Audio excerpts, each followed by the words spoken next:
খাবারের মোড়কে বিষ, ত্রিপুরা জুড়ে পত্রিকা বা পুরনো কাগজে খাদ্য পরিবেশন, নীরব খাদ্য সুরক্ষা বিভাগ। ত্রিপুরা শহর থেকে গ্রাম, বাজার থেকে ফুটপাত, ছোট দোকান থেকে নামি দামি রেস্টুরেন্ট, খাবারের নিরাপত্তা নিয়ে এক উদ্বেগজনক বাস্তবতা প্রতিদিন চোখের সামনে ঘটছে।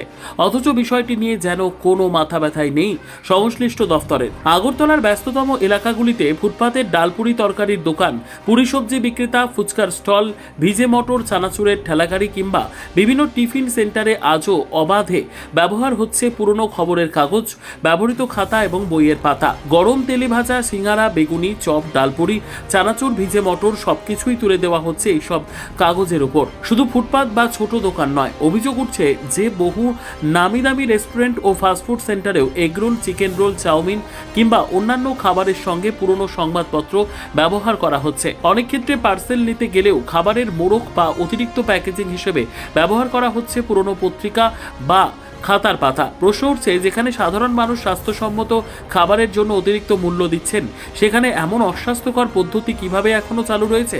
ত্রিপুরা শহর থেকে গ্রাম প্রায় সর্বত্রই চোখে পড়ে এক উদ্বেগজনক চিত্র। আগরতলার ফুটপাতের টিফিন স্টল হোক বা অমরপুরের প্রসিদ্ধ মাসকলাই জিলিপির দোকান, ধর্মনগরের জনপ্রিয় রেস্তোরাঁ হোক বা সোনাপুরার ঝালমুড়ির ঠেলাগাড়ি, বিলোনিয়ার ডাল ভাজা কিংবা খোয়াইয়ের সিঙ্গারা, অধিকাংশ ক্ষেত্রে খাবার পরিবেশন ও প্যাকেটজাত করা হচ্ছে পুরনো খবরের কাগজ, ব্যবহৃত বই, খাতা বা অন্যান্য অস্বাস্থ্যকর কাগজে। আরও ভয়ঙ্কর পরিস্থিতি সমস্ত ফুচকার দোকানগুলোতে, সেখানেও কাগজের বদলে এককালীন বাটি ব্যবহারের নির্দেশ দেওয়া হোক। ফুচকার দোকানের মালিকরা লোক দেখানো স্বাস্থ্যসম্মত খাবার পরিবেশন করলেও হ্যান্ড গ্লাভসগুলো তারা দিনের পর দিন ব্যবহার করে যাচ্ছেন জল দিয়ে ধুয়ে। অমরপুরের প্রসিদ্ধ মাসকলাই জিলিপি দোকানে তো ছোট বাচ্চাদের লেখা খাতাও বাদ দিচ্ছে না। উদয়পুরের বিভিন্ন মিষ্টির দোকান, বিলোনিয়ার জনপ্রিয় মাছ ভাজার দোকান, সাবরুমের মৈত্রী সেতুর রাস্তার ধারের খাবারের দোকান, বিশালগড়ের মহকুমা শাসক অফিসের সামনের টিফিন সেন্টারগুলো, তেলিয়ামুড়ার মূল বাজারের জলখাবারের স্টল, উদয়পুর মাতাবাড়ি সংলগ্ন রেস্টুরেন্ট কিংবা চরিলামের ডালপুরির দোকান। রাজ্যের বিভিন্ন প্রান্তে ভিন্ন ভিন্ন খাবারের সঙ্গে একই চিত্র দেখা যায়। কোথাও জিলেপি, কোথাও সিঙ্গারা, কোথাও চানাচুর, আবার কোথাও এগরোল। কিন্তু মোড়ক হিসেবে ব্যবহার হচ্ছে সেই পুরনো খবরের কাগজ বা বাচ্চাদের ব্যবহৃত খাতা। বিশেষজ্ঞদের মতে, সংবাদপত্রে ব্যবহৃত কালি, রং এবং বিভিন্ন রাসায়নিক উপাদান সরাসরি খাদ্যের সংস্পর্শে এলে তা মানবদেহের জন্য ক্ষতিকর হতে পারে। গরম খাবারের ক্ষেত্রে এই ঝুঁকি আরও বেড়ে যায়। বিভিন্ন সময়ের সত্যতাও পাওয়া গেছে, খাবারের সঙ্গে মিশে যাওয়া এসব রাসায়নিক দীর্ঘমেয়াদে বিভিন্ন শারীরিক জটিলতা, হজমজনিত সমস্যা, এমনকি গুরুতর রোগের কারণও হতে পারে বলে বিশেষজ্ঞদের দাবি। সবচেয়ে উদ্বেগজনক বিষয় হলো, এই অনিয়ম কোনো গোপন বিষয় নয়। প্রতিদিন হাজার হাজার মানুষ প্রকাশ্যে এই ধরনের প্যাকেজিং ও পরিবেশন দেখতে পাচ্ছেন। তাহলে খাদ্য সুরক্ষা বিভাগের নজরে কি বিষয়টি আসেনি? নাকি আইন থাকলেও তার প্রয়োগ কার্যত নেই?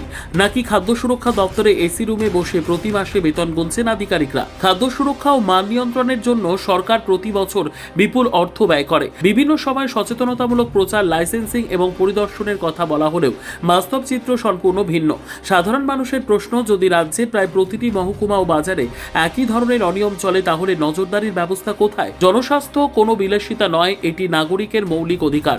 কয়েক টাকার সস্তা মোড়কের জন্য লক্ষ লক্ষ মানুষের স্বাস্থ্যকে ঝুঁকির মুখে ঠেলে দেওয়া কোনোভাবেই গ্রহণযোগ্য হতে পারে না। ত্রিপুরা সরকারের কাছে এখন সময়ের জোরালো দাবি, রাজ্য জুড়ে বিশেষ অভিযান চালিয়ে পুরনো খবরের কাগজ, ব্যবহৃত খাতা ও বইয়ের পাতায় খাদ্য পরিবেশন ও বিক্রি সম্পূর্ণ বন্ধ করা হোক। পাশাপাশি ব্যবসায়ীদের জন্য বাধ্যতামূলক নির্দেশিকা জারি, নিয়মিত পরিদর্শন এবং আইন লঙ্ঘনকারীদের বিরুদ্ধে কঠোর ব্যবস্থা গ্রহণ করা হোক। কারণ আজকের একটি সিঙ্গারা বা এগরোলের মোড়কে লুকিয়ে থাকতে পারে আগামী দিনের একটি বড় স্বাস্থ্য সংকট।